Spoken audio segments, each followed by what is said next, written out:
Hello વિદ્યાર્થી મિત્રો, સ્વાગત છે તમારું તમારી યુટ્યુબ ચેનલ જસ્ટ કેમિસ્ટ્રીમાં। તો આપણા નવા સિલેબસ પ્રમાણે જે ગુજરાત ગવર્મેન્ટ તરફથી બરાબર 30%નો જે ઘટાડો કરવામાં આવ્યો છે એ મુજબ આપણું યુનિટ 3 પૂરું થાય છે અને તેથી આજથી આપણે યુનિટ 4નો અભ્યાસ શરૂ કરશું બરાબર। તો યુનિટ 4નો અભ્યાસ શરૂ કરતાં પહેલાં બરાબર યુનિટ 3માં કોઈ પણને કાંઈ સમજાતું ન હોય અથવા કંઈ મુદ્દો બાકી રહી જતો હોય બરાબર, તો તે મને જાણ કરવા વિનંતી છે બરાબર। એ આપણે છે લઈ લઈશું બરાબર। અને જે આપણે સ્વાધ્યાયના પ્રશ્નો લખવાના છે એમાં કેવું છે તો કે જે સ્વાધ્યાયના પ્રશ્નો છે એ જેટલા સિલેબસ પ્રમાણે છે, નવા સિલેબસ પ્રમાણે એ પ્રમાણે જે સ્વાધ્યાયના દાખલા આવતા હોય એ દાખલા છે એ કરવાના છે। બાકી સિલેબસમાંથી જે મુદ્દો કાઢેલો હોય એ મુદ્દાના દાખલા આવતા હોય તો એ દાખલા કરવાના નથી બરાબર। અને હજી કાંઈ પણ આમાં પ્રશ્ન રહે તો એ છે મને પૂછી શકો છો બરાબર। તો યુનિટ 4 રાસાયણિક ગતિકી, તો કે રાસાયણિક ગતિકી કોને કહેવાય બરાબર। રાસાયણિક ગતિકી એ શબ્દ સમજવી એની પહેલાં આપણે થોડુંક રસાયણશાસ્ત્રીઓ રાસાયણિક પ્રક્રિયામાં કઈ વસ્તુ છે એ જાણવા માંગે છે બરાબર, એમાં કઈ વસ્તુમાં એને ઇન્ટરેસ્ટ વધારે હોય છે, જેથી કરીને જે આખી પ્રક્રિયા છે રાસાયણિક પ્રક્રિયા એ કેવી રીતના છે આગળ વધે। તો એની માટે છે તો કે શું થાય તો કે સૌ પ્રથમ ઉષ્માગતિશાસ્ત્ર વડે રાસાયણિક પ્રક્રિયાનું પ્રાકથન કરી શકાય છે, તેની શક્યતા જાણવા પ્રયત્ન થાય છે। શું થાય છે તો કે સૌપ્રથમ જે ઉષ્માગતિશાસ્ત્ર વડે જે રાસાયણિક પ્રક્રિયાનું પ્રાકથન એટલે કે શું તો કે પ્રક્રિયા છે કયા માર્ગે આગળ વધશે, પોતાની રીતે આગળ વધશે કે આપણે એને સતત પ્રક્રિયા ચાલુ રાખવા માટે કાંઈ ફેરફાર કરવો પડશે, એ વસ્તુ છે એ જાણવી પડે। તો એની માટે તમને પહેલું આપેલું છે તો કે જો અચળ તાપમાન અને દબાણે પ્રક્રિયાની મુક્ત ઉર્જા ફેરફાર, પ્રક્રિયાનો મુક્ત ઉર્જા ફેરફાર એટલે ડેલ્ટા જી અપોન આર, શું થાય પ્રક્રિયાનો મુક્ત ઉર્જા ફેરફાર એટલે ડેલ્ટા જી અપોન આર ઋણ હોય તો પ્રક્રિયા કેવી થાય, સ્વયંસ્ફુરિત થાય એટલે પ્રક્રિયા આપમેળે થાય છે। તેથી કોઈ પણ પ્રક્રિયા જે થાય અચળ તાપમાન અને દબાણ એટલે શું થાય તો કે એકવાર જે તાપમાન અને જે દબાણ આપેલું છે તારે મુક્ત ઉર્જાનો ફેરફાર ડેલ્ટા જી અપોન આર એટલે કે ઋણ હોય તો પ્રક્રિયા આપમેળે થાય। અને આગળ સાથે સાથે શું કહી શકાય તો આના આ જ મુદ્દાનું તો delta G less than 0, delta G upon R less than 0 હોય તો જ પ્રક્રિયા શક્ય હોય છે। આ છે જાણવાનો પ્રયત્ન કરે તો કે બીજું શું જાણવાનો પ્રયત્ન કરે તો કે પ્રક્રિયા કેટલી માત્રામાં પુરોગામી દિશામાં આગળ વધશે બરાબર, પ્રતિગામી દિશાની વાત કરવાની નથી। પુરોગામી દિશા એટલે શું થાય તો કે પ્રક્રિયકમાંથી નિપજ જે બને છે એમાં કેટલી માત્રામાં છે આગળ વધશે, રાસાયણિક સંતુલનથી જાણવાનો પ્રયત્ન છે કરવામાં આવે છે બરાબર। આપણે પહેલાં છે એ શીખીએ છીએ તો કે રાસાયણિક ગતિકી એ મુદ્દા પર જઈએ એની પહેલાં તો કે રાસાયણિક પ્રક્રિયાઓ વિશે થોડીક માહિતી લઈએ તો કે રાસાયણિક પ્રક્રિયામાં કઈ વસ્તુ જોવા મળે છે, જેથી શું થાય તો કે જે આગળ પુરોગામી દિશામાં છે આગળ વધે। પુરોગામી દિશા એટલે શું થશે તો કે પ્રક્રિયકમાંથી નિપજ બનશે એ પુરોગામી દિશા થશે અને નિપજમાંથી પાછી જે પ્રક્રિયક બને એ પ્રતિગામી દિશા થશે। તેથી જે અચળાંક કેના મૂલ્યથી નક્કી કરાય છે બરાબર, જે પુરોગામી દિશામાં આગળ વધશે કે પ્રતિગામી દિશામાં આગળ વધશે પ્રક્રિયા એ કેના મૂલ્ય પરથી નક્કી કરી શકાય છે। તેથી આપણને થોડાક આપેલા છે મૂલ્યો તો કે સંતુલન અચળાંક કે ગ્રેટર ધેન 0 હોય, શું હોય કે ગ્રેટર ધેન 0 તો પ્રક્રિયા કેવી થાય, પુરોગામી પ્રક્રિયા થાય એટલે કેનું મૂલ્ય 0 કરતાં જો મોટું આવે તો પ્રક્રિયા પુરોગામી થશે અને જો કેનું મૂલ્ય લેસ ધેન 0 હોય તો શું થાય પ્રતિગામી દિશામાં આગળ વધે। તેથી આ બંને મુદ્દા પરથી તારણ શું કાઢી શકાય તો કે જેમ કેનું મૂલ્ય વધારે તેમ નિપજનું પ્રમાણ વધુ હોય છે। શું હોય છે, જેમ કેનું મૂલ્ય વધારે એમ નિપજનું મૂલ્ય કેવું હોય વધારે હોય છે। તો કે ત્રીજું શું જાણવા માંગે તો કે રાસાયણિક ગતિથી પ્રક્રિયાના વેગ અને વેગની ઉપર અસર કરતા પરિબળોનો અભ્યાસ કરવાનો પ્રયત્ન કરવામાં આવે છે બરાબર। રાસાયણિક ગતિકી જે રાસાયણિક પ્રક્રિયાઓ થાય છે બરાબર, એ પ્રક્રિયાના વેગ પર અસર કરતા પરિબળો જેવા કે તાપમાન, દબાણ બરાબર, આવા જુદા જુદા પરિબળો છે અસર કરતા હોય એની વિશે અભ્યાસ કરવામાં આવે છે। તો કે હવે પછી આપણે રાસાયણિક પ્રક્રિયાઓ વિશે છે માહિતી મેળવી। હવે આપણે આપણા મુદ્દા પર આવીએ છીએ, બરાબર. જે આપણો પાઠ છે તો કે રાસાયણિક ગતિકી, એને ઇંગ્લિશમાં કહેવામાં આવે છે કેમિકલ કાઇનેટિક્સ. શું કહેવામાં આવે છે? કેમિકલ કાઇનેટિક્સ, બરાબર. તો કે રાસાયણિક ગતિકીનો અર્થ શું થાય? તો કે રાસાયણિક ગતિકીનો અર્થ શું થાય છે? તો કે રાસાયણિક ગતિને અંગ્રેજીમાં શું કહેવામાં આવે? રાસાયણિક ગતિકી એટલે કે રાસાયણિકને શું કહેવામાં આવે છે? કાઇનેટિક્સ. જે ગ્રીક શબ્દ કાઇનેસિસના અર્થ ઉપરથી છે લેવામાં આવ્યો, બરાબર. જે આપણે રસાયણ વિજ્ઞાનમાં મોટાભાગના શબ્દો જે છે, બરાબર, એ ગ્રીક શબ્દમાંથી છે લેવામાં આવ્યા છે. કયો શબ્દ છે? તો કે કાઇનેસિસ, જેનો અર્થ શું થાય? હલનચલન, મુવમેન્ટ, બરાબર. હલનચલન છે એવો થાય. અને જો પ્રક્રિયાના વેગનો અભ્યાસ તેમની ક્રિયાવિધિ સહિત કરવામાં આવે તો તેને શું કહેવામાં આવે છે? રાસાયણિક ગતિકી કહેવામાં આવે છે, બરાબર. શું થાય છે આમાં? તો કે પ્રક્રિયાના વેગનો અભ્યાસ છે કરવામાં આવે. કેવો? પ્રક્રિયા જે થાય છે, પ્રક્રિયકમાંથી નિપજ બને છે, એનો જે ક્રિયાવિધિ સહિત અભ્યાસ કરવામાં આવે તો તેને શું કહેવામાં આવે છે? રાસાયણિક ગતિકી કહેવામાં આવે છે. તો કે રાસાયણિક ગતિકીથી શું શું થાય? તો કે પ્રક્રિયાનો વેગ, પ્રક્રિયાને વેગને અસર કરતા પરિબળો, પ્રક્રિયા પૂર્ણ થવાનો સમય વગેરેની માહિતી છે એ મળી શકે છે, બરાબર. આપણે કોઈપણ પ્રક્રિયાની રાસાયણિક ગતિકી એટલે કે એવું બોલીએ કે આપણે રાસાયણિક ગતિકીથી પ્રક્રિયાની માહિતી મેળવવાની છે. તો કે કેટલી વસ્તુની છે આપણને માહિતી મળશે? તો કે પ્રક્રિયાનો વેગ કેટલો છે એ ખબર પડશે. એ પ્રક્રિયાનો વેગ વધારે છે કે ઓછો એ ખબર પડ્યા પછી તો કે વધારે કેમ છે અને ઓછો કેમ છે એ અસર કરતા પરિબળો આપણને જોવા મળશે.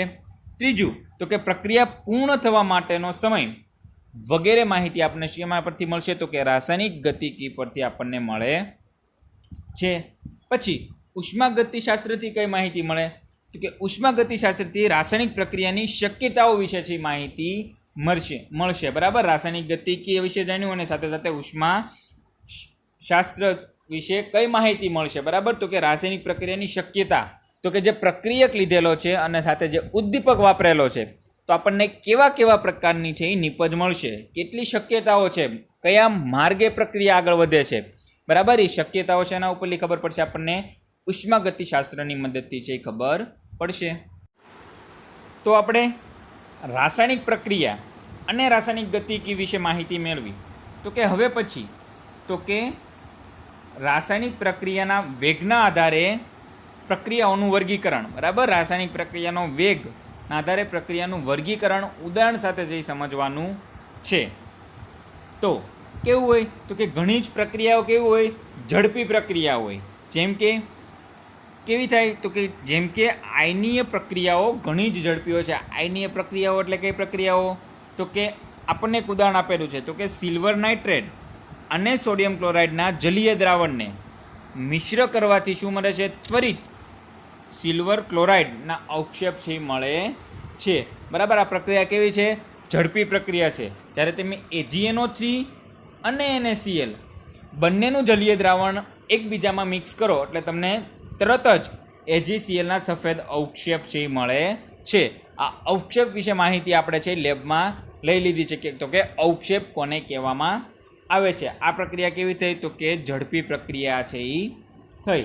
ઘણી પ્રક્રિયાઓ કેવી હોય? તો કે ઘણી જ ધીમી પ્રક્રિયા હોય. તો કે એમાં કેવું હોય? તો કે પ્રક્રિયકમાંથી નિપજ લાંબા સમય પછી છે એ જોવા મળે, ત્વરિત જોવા મળે નહીં. જેમ આયનીય પ્રક્રિયાઓની જેમ તરત જ તેમાં નિપજ જોવા મળતી નથી.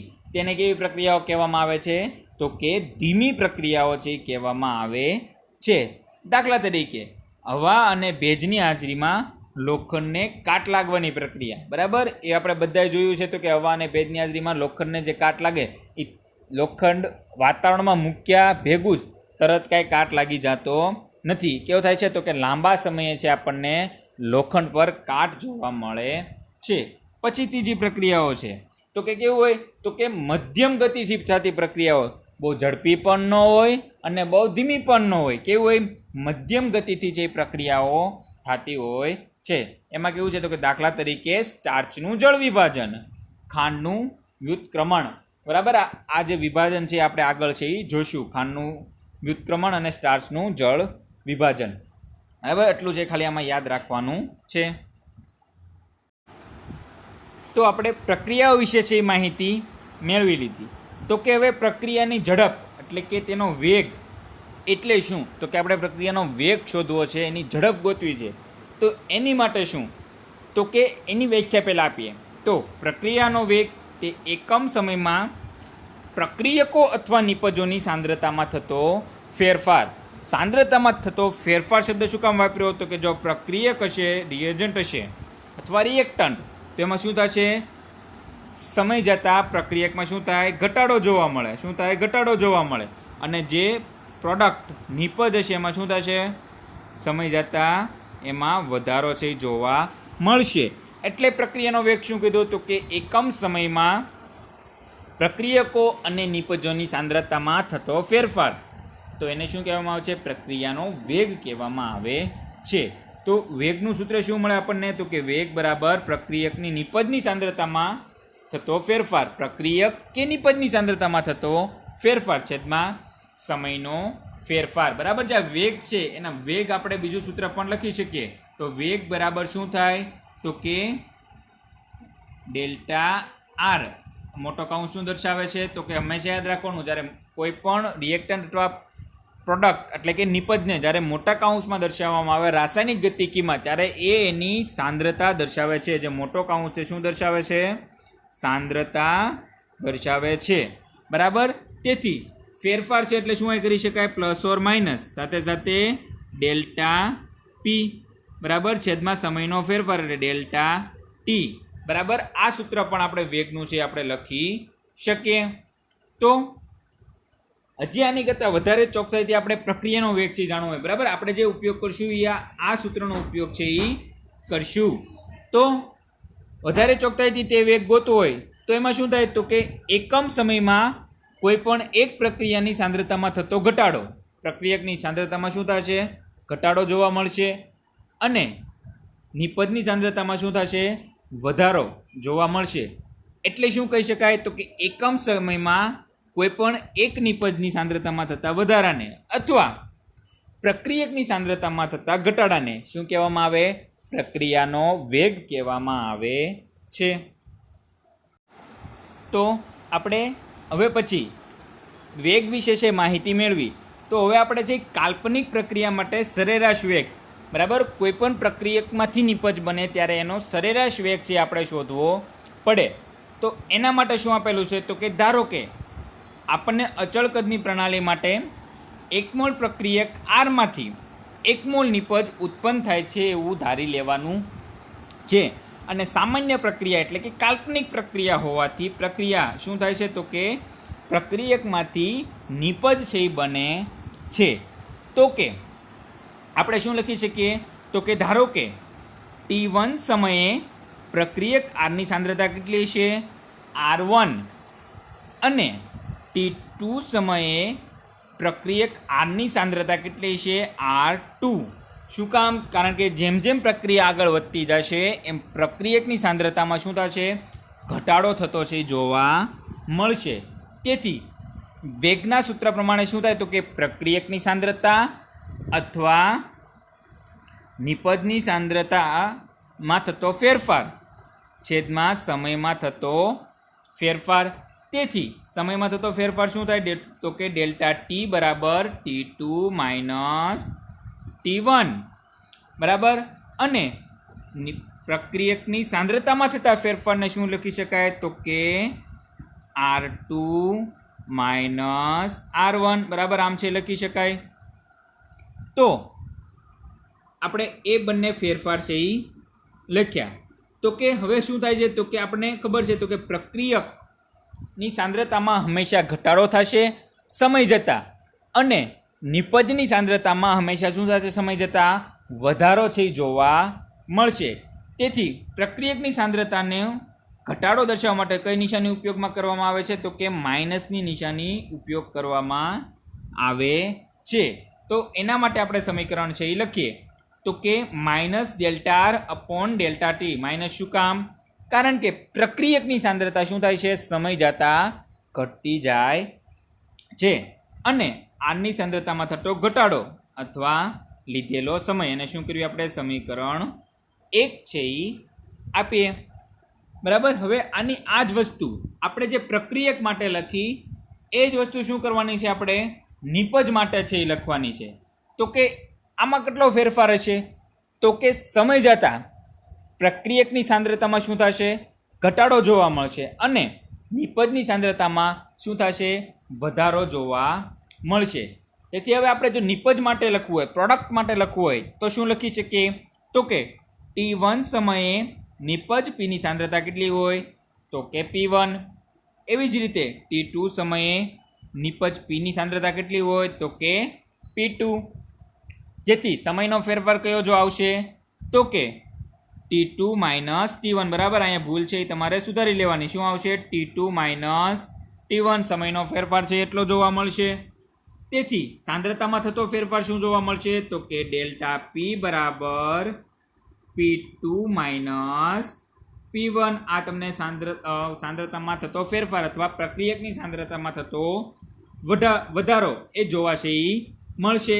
તો આપણે જે ઉપર સૂત્ર લખ્યું હતું એમાં શું લખ્યું હતું? તો કે minus delta R upon delta T. શું કામ માઇનસ લખ્યું હતું? કારણ કે પ્રક્રિયકની સાંદ્રતામાં શું થાય છે? ઘટાડો થાય છે, જ્યારે નિપજની સાંદ્રતામાં શું થાય છે? વધારો છે જોવા મળે છે. જેના કારણે શું કરશું આપણે? નિપજમાં પ્લસની નિશાની છે એ દર્શાવશું. અને પીની સાંદ્રતામાં થતો વધારો અથવા લીધેલો સમય, તો એને શું લખી શકાય સંજ્ઞામાં? તો કે ડેલ્ટા પી પ્લસ ડેલ્ટા પી છેદમાં ડેલ્ટા ટી. એને સમીકરણ શું આપો? સમીકરણ 2 છે એ આપીએ. હવે આપણને સમીકરણ 1 અને સમીકરણ 2 બંને સમીકરણો છે એ મળી ગયા. તો હવે શું કરવાનું છે? તો કે બંને સમીકરણને આપણે સરખાવવાના છે.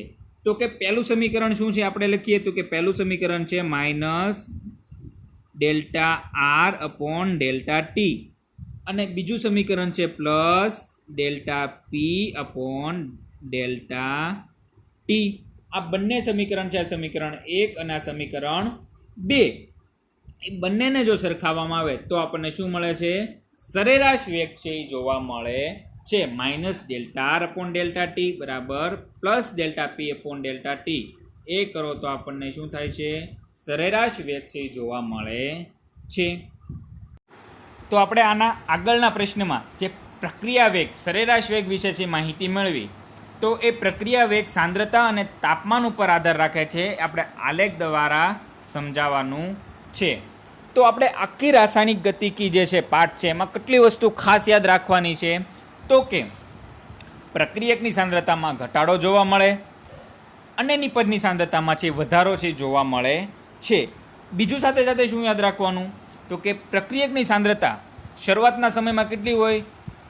મહત્તમ હોય છે. શું કામ? કારણ કે આપણે જ્યારે પ્રક્રિયક લઈએ છીએ કેટલા ગ્રામ? દાખલા તરીકે 5 ગ્રામ લીધો, બરાબર, તો આપણી પાસે એની કેટલો હશે જથ્થો? તો કે મહત્તમ જથ્થો પ્રક્રિયકનો હશે. અને સમય જતાં પ્રક્રિયકનો જથ્થો કેવો થશે? તો કે સાવ શૂન્ય છે એ થઈ જશે. એની એ જ વસ્તુ શું કરવાની છે? તો કે નિપજમાં. તો કે નિપજનું શું હશે? તો કે શરૂઆતના સમયમાં નિપજ કેટલી હશે આપણને? જ્યારે પ્રક્રિયા શરૂ થઈ નથી એ પહેલાં. તો નિપજ આપણી પાસે કેટલી છે? તો કે શરૂઆતના સમયમાં શૂન્ય હશે. અને જેમ જેમ સમય જતો જશે તેમ તેમ આપણને નિપજની સાંદ્રતા કેવી મળશે? મહત્તમ છે જોવા મળશે. જો આટલી વસ્તુ ખબર હોય તો તમે આલેખની માહિતી છે એ આપી શકો. સાંદ્રતા અને તાપમાન ઉપર આધાર રાખે છે એ તમે સમજાવી શકો. બીજું તો કે સરેરાશ વેગનો આધાર છે કોના કોના પર રહેલો હોય? તો કે વેગનો આધાર છે તાપમાન, દબાણ, ઉદ્દીપકો, ઉપરાંત કેવા પ્રક્રિયકો લીધેલા છે, બરાબર, એમાં પણ ઘણો ભાગ ભજવે છે. તો કે નિપજની સાંદ્રતામાં થતો ફેરફાર, સાંદ્રતામાં થતા ફેરફાર માટે લાગતો સમય, બરાબર, આ બધી જ વસ્તુ આપણે આલેખ દ્વારા છે એ સમજીએ. તો કે આપ આ આલેખમાં જોઈ શકો છો. તો કે પહેલો આલેખ છે તો કે આર વિરુદ્ધ ટી અથવા પ્રક્રિયકની સાંદ્રતા વિરુદ્ધ સમયનો આલેખ છે આપણે જોઈએ તો શું જોવા મળે છે? તો કે પ્રક્રિયકની સાંદ્રતા વિરુદ્ધ સમયનો આલેખ જોઈએ તો આપણે પહેલા વાત કરીએ પ્રક્રિયકની સાંદ્રતા R0 પહેલા કેટલી હોય છે? તો કે મહત્તમ જથ્થો આપણી પાસે છે હોય છે જે આપણે પ્રક્રિયા કરીએ છીએ તો કે કેટલાક ગ્રામ લઈને પ્રક્રિયા કરીએ છીએ એ પ્રક્રિયા આપણી પાસે મહત્તમ પ્રક્રિયકનો જથ્થો છે એ હશે.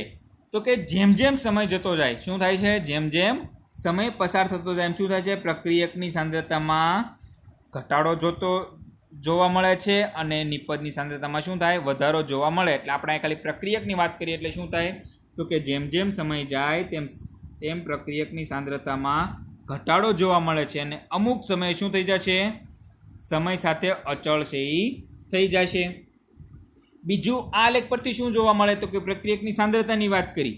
બીજું શું જોવા મળે તો કે એનો સરેરાશ વેગ આપણે છે એ ગોતવો હોય તો કે આપણે આ t0 સમયે એની સાંદ્રતા કેટલી હોય છે તો કે મહત્તમ r0, પછી t1 સમયે r1 સાંદ્રતા, t2 સમયે r2 સાંદ્રતા. હવે આપણે આનો સરેરાશ વેગ શોધવો હોય તો શું કરી શકાય આપણે સરેરાશ વેગ માટે તો કે સરેરાશ વેગ બરાબર માઇનસ આપણે કેટલાક કોઈ પણ બે નિપજ જે સમય આપેલા છે એને બાદ છે એ લેવાનો થાય. તેથી r2 માઇનસ r1 છેદમાં t2 માઇનસ t1. તેથી શું મળશે આપણને, માઇનસ ડેલ્ટા r ની સાંદ્રતા છેદમાં ડેલ્ટા t. બીજું આલેખ પરથી શું જોઈ શકાય તો કે પ્રક્રિયકની સાંદ્રતા શું થાય છે, ઘટતી જાય છે. પ્રક્રિયકની સાંદ્રતા ઘટતી જાય એટલે ઢાળ કેવો બને, ઋણ બને. આ બધું જ આપણે આલેખ પરથી જોઈ શકીએ છીએ. જો આપણને પ્રક્રિયકની વિશે માહિતી હોય તો કે પ્રક્રિયક શરૂઆતમાં કેવો હોય છે, મહત્તમ હોય છે.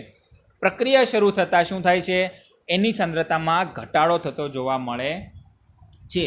તેથી આપણને શું થાય છે તો કે એનો આંતરછેદ આપણને મળે છે r0. આંતરછેદ એટલે કે કોઈ પણ આલેખનું મહત્તમ મૂલ્ય એની કરતાં મૂલ્ય છે બહાર જાય ને પ્રક્રિયકમાં આપણને આંતરછેદ મળશે. શું કામ, કારણ કે આપણે જે પ્રક્રિયકનો જથ્થો લીધો તે કેવો હશે, મહત્તમ આપણી પાસે શરૂઆતમાં હશે. જે સાંદ્રતા r0 મહત્તમ છે એ હશે.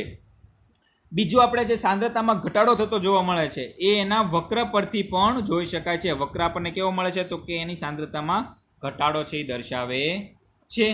બીજું બરાબર તો કે જે આપણે પ્રક્રિયક વિશે વાત કરી એની એ જ વાત કોના માટે કરવાની છે, આપણે નિપજ વિશે વાત કરવાની છે. તો કે નિપજમાં શું થશે તો કે શરૂઆતમાં t બરાબર 0 સમયે શું થશે, નિપજની સાંદ્રતા કેવી હશે, નિપજની સાંદ્રતા 0 છે એ હશે.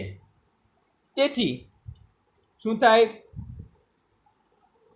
પીનો વિરુદ્ધ ટીનો આલેખ છે એ આપણે શોધીએ તો શરૂઆતમાં એની સાંદ્રતા કેવી હોય તો કે 0. તેથી જેમ જેમ સમય પસાર થતો જાય તેમ તેમ શું થાય તો કે એની નિપજની સાંદ્રતામાં વધારો થતો જોવા મળે છે. જે ઉપરની વાત કરી એ જ વસ્તુ બધી આમાં શું કહી શકાય તો કે એનો સરેરાશ વેગ ડેલ્ટા પી છેદમાં ડેલ્ટા ટી.